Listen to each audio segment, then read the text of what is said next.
Okay, the last task that we're going to work on here looks at issues and risks that are associated with project management. So what we want to do is go through and look at some of those, how we could identify these issues, and also how to be able to visually see these issues in Microsoft Project. So one of the first things that we want to do is let's go into, make sure that you're in the task view, and in the task view you'll see that there are already icons that list things that are going on with your project.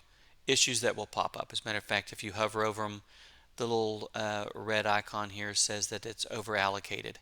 Or this one here says that there's a scheduling, a start no earlier than icon that's there. So we can add our own icons too to help us be able to visually see what's going on.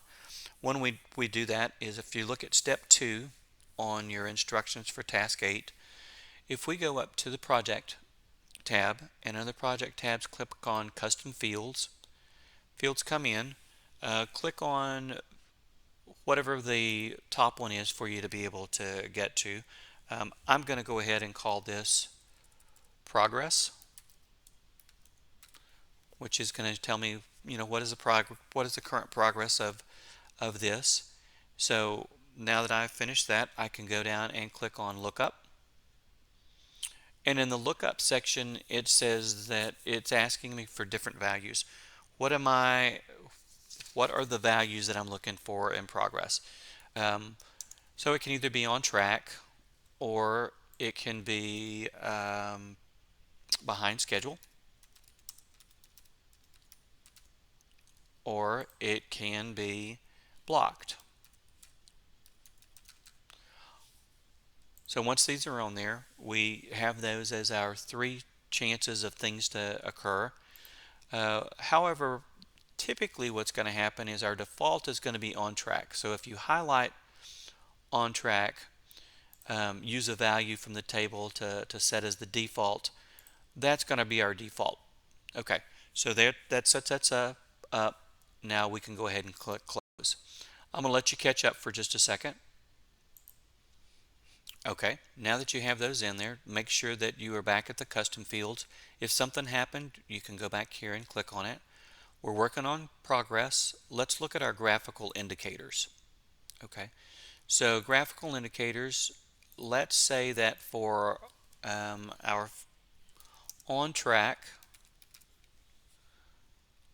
we want the graphical indicator for on track to be some sort of image.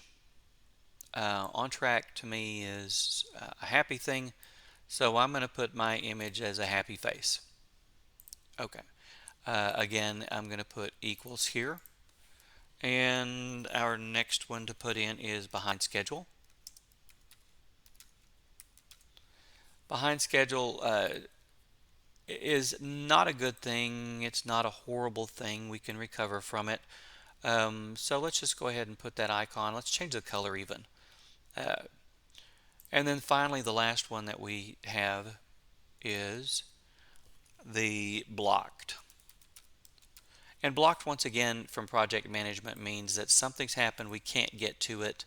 This is a bad situation. We've got to get it unblocked in some way. So I'm going to click that as the frowny face. All right, I'm going to click on OK, and that takes us back out to here. All right, I'm going to let you get caught up. All right, now that you've done that, we can go ahead and click OK, close this dialog block out.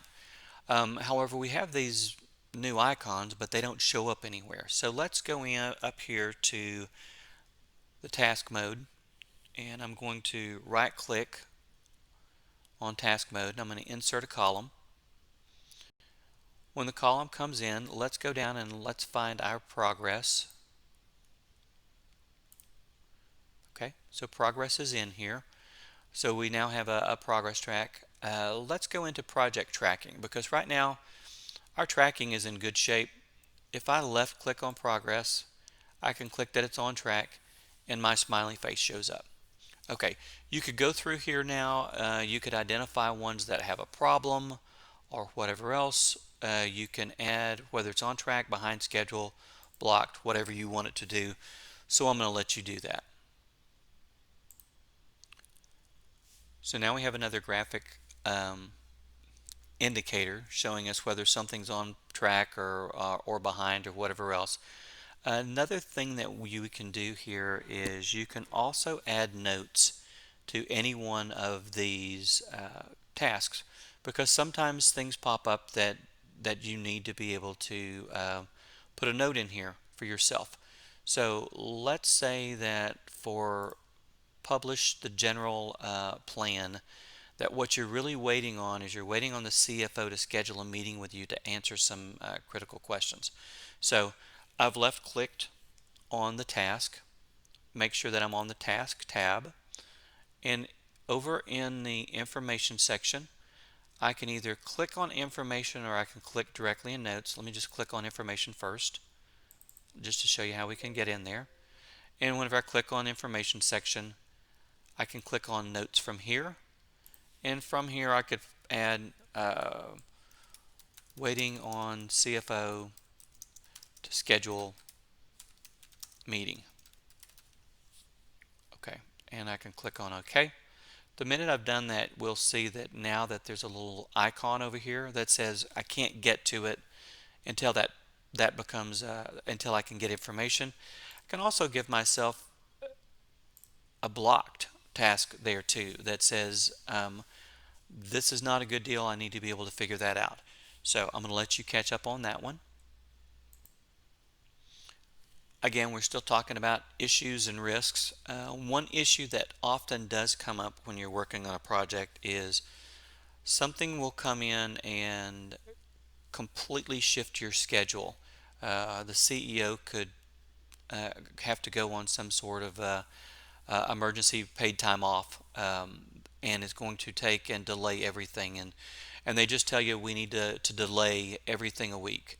So this issue, one way to handle the issue, instead of going back through and trying to redo every date that's in here, if you go into the overall task, the zero, and from zero, from the zero line for all of this, what we're going to do is we're going to start on step 4, and under step 4 we can go to the project task, and in the project task we can go to update project, and one of the things that's available to us is reschedule all uncompleted work to start after, and let's just do it a week from today. Okay, so what we're doing is if it's been finished, leave it alone where it is. However, if it's not finished, we're just going to be on hold waiting for a week. Click on OK, and immediately you'll see that every one of your dates stretches out to the right. All right, I'm going to let you catch up on that. So what we did was we just went through and we moved everything to the right. However, sometimes we don't want, maybe we don't want to move everything. Maybe it's just one person that is going to make it difficult for us to finish up everything. So perhaps for what we can do here for communication plan, if we're waiting on somebody else to work with us on this communication plan, perhaps I can get the first few days of it done, but then I'm waiting on somebody else to do it. Whenever project puts this in, it goes with one big long continuous time period. However, what I can finish, what I can do is I can split this task to say I'm going to do my part and then I'm going to get somebody else to do their part. So let's highlight this communication plan. Let's go back to task. Under schedule, there is an icon that lets you split the task. Okay, so splitting the task, it looks like we're breaking it apart. So if I left click on split task, I can come back to my task and find a spot, left click it, and drag it wherever I want it.